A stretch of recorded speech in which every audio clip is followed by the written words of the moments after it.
So yun mga minsan, for today's video, mamimingwit ulit tayo. So ito ulit yung gamit natin, yung carbon natin na rad, yan o.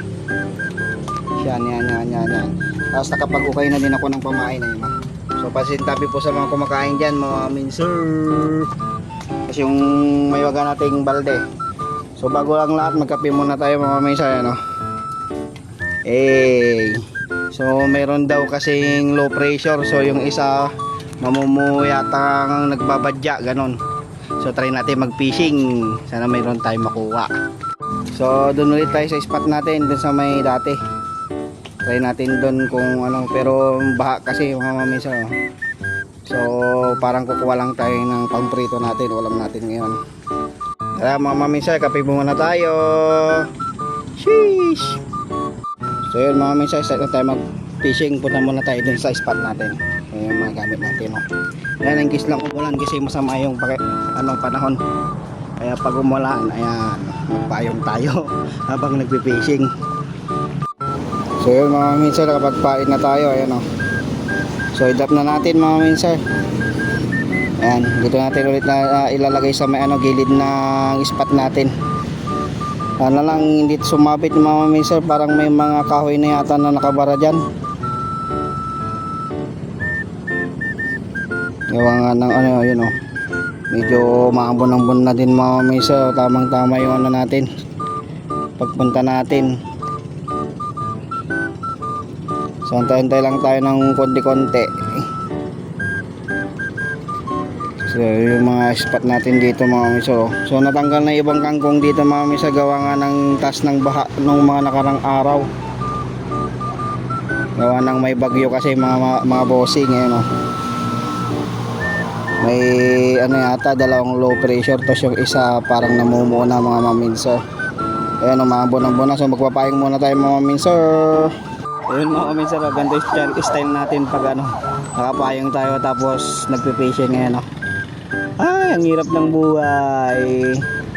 Wala pang fish on, ang tagal ng fish on pag ganito talagang baha. So trinay lang naman natin kung may makukuha tayo, wala. Ayan o. So wala pa rin mga maminsan, zoom natin doon. Wala pa rin kumikibit. So post mo natin mga maminsan, gawa nga ng umuulan na.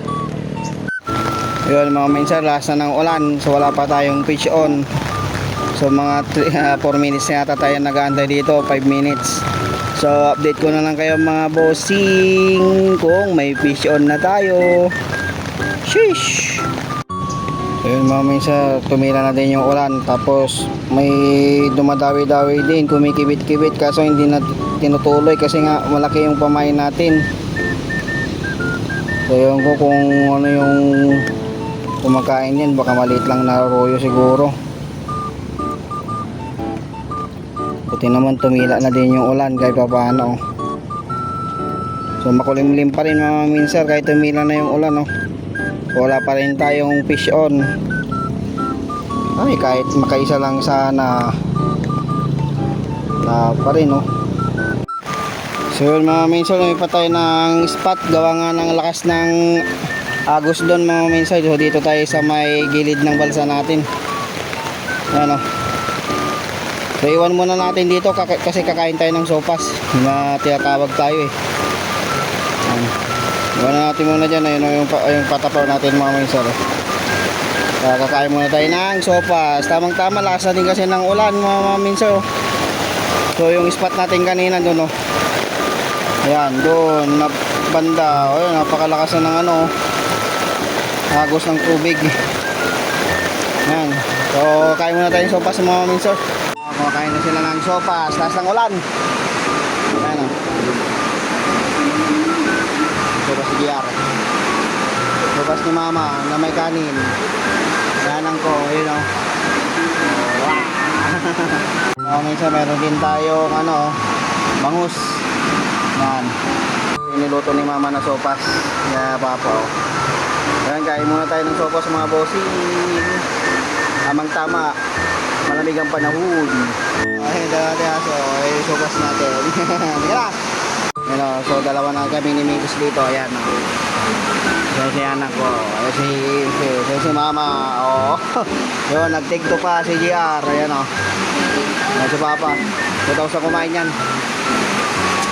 Okay, kain po tayo.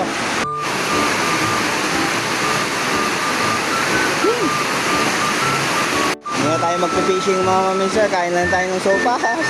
So sobrang lakas kasi ng ulan, oh. Pakita ko sa inyo mga maminsan. Kaya kung naririnig nyo lang, sobrang lakas talaga. So ayan, oh. So yung pamain natin, wala na. Ayan na lang natitira, oh. So yung pamingwit natin, iniwan na natin doon. So sopas na lang itong content natin. Walang scripted dito mga minsan. Talagang totoong nangyayari kay Kuya Jun TV to. Ayan, oh.